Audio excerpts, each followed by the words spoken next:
বিশাল নীল সমুদ্রের গভীরে নাকি লুকিয়ে আছে এক হারিয়ে যাওয়া সভ্যতা, এক সভ্যতা যা একসময় ছিল প্রযুক্তি, শিল্প আর স্থাপত্যের পৃথিবীর সবচেয়ে উন্নত, আর এক রাতেই তলিয়ে যায় পানির নিচে। আজ আমরা ডুব দেব সেই প্রাচীন রহস্যে, আটলান্টিস। আমি ডিএম শিপু, আর আপনি দেখছেন মাইস্টি বাংলা। যখন গ্রিক দার্শনিক প্লেটো তার সংলাপ টাইমেউস ও ক্রিটিয়াসে প্রথম লেখেন অ্যাটলান্টিস নামের এই দ্বীপের কথা, এটি ছিল এক বিশাল সাম্রাজ্য যেখানে ছিল সোনার দেওয়াল, রূপার মন্দির আর এমন প্রযুক্তি যা সে সময়ের পৃথিবী কল্পনাও করতে পারেনি। কিন্তু একদিন, মাত্র এক রাতে, ভয়াবহ ভূমিকম্প ও সুনামিতে পুরো দ্বীপটি ডুবে যায় সমুদ্রের গভীরে। অনেকে বলে আটলান্টিস কল্পকাহিনী নয়, বরং এক বাস্তব সভ্যতা। 1968 সালে বাহামা দ্বীপের কাছে সাগরের নিচে পাওয়া যায় বিবিনি রুট নামের পাথরের রাস্তা। অনেক গবেষকের মতে সেটিই হয়তো আটলান্টিসের অবশেষ। আরো আশ্চর্যের বিষয়, আটলান্টিসের বর্ণনা প্রাচীন সুমেরীয় ও ভারতীয় পৌরাণিক কাহিনীতেও মেলে, যেখানে বলা হয় দেবতারা পানির নিচে এক শহরের বাস করতেন। সাম্প্রতিক স্যাটেলাইট ম্যাপে আটলান্টিক মহাসাগরের এক অংশে এমন প্যাটার্ন দেখা গেছে যা শহরের ব্লক বা রাস্তার মতো দেখতে। তাহলে কেন বিজ্ঞানীরা এখনো নিশ্চিত হতে পারেননি? বেশিরভাগ গবেষক বলেন প্লেটোর আটলান্টিস আসলে এক রূপক ছিল, মানব সভ্যতার অহংকার ও পতনের গল্প।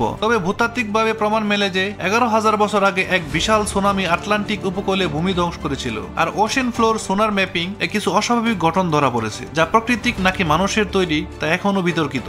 2020 সালের পর থেকে স্পেনের উপকূলে ও মরক্কোর কাছে নতুন এক গবেষণা চলছে, যেখানে পানির নিচে বিশাল বৃত্তাকার স্থাপনা পাওয়া গেছে, যা প্লেটোর বর্ণিত রিং শেপ সিটি এর সাথে মিলে যায়। কিছু বিজ্ঞানী বলেন আটলান্টিক হয়তো সম্পূর্ণ হারায়নি এবং এখনো সমুদ্রের নিচে নিদ্রায় আছে। হয়তো একদিন আমরা সত্যিই খুঁজে পাবো সেই হারিয়ে যাওয়া শহর। ততদিন পর্যন্ত আটলান্টিস থাকবে এক অনন্ত রহস্য, যেখানে বিজ্ঞান আর মিথের সীমা এক হয়ে গেছে। আপনি কি বিশ্বাস করেন আটলান্টিস সত্যিই ছিল? নিজের কমেন্টে লিখে জানান। আর এমন আরো অজানা রহস্য জানতে সাবস্ক্রাইব করুন মাইস্টি বাংলা, কারণ সত্যি কখনো কখনো কল্পনার চেয়েও রহস্যময়।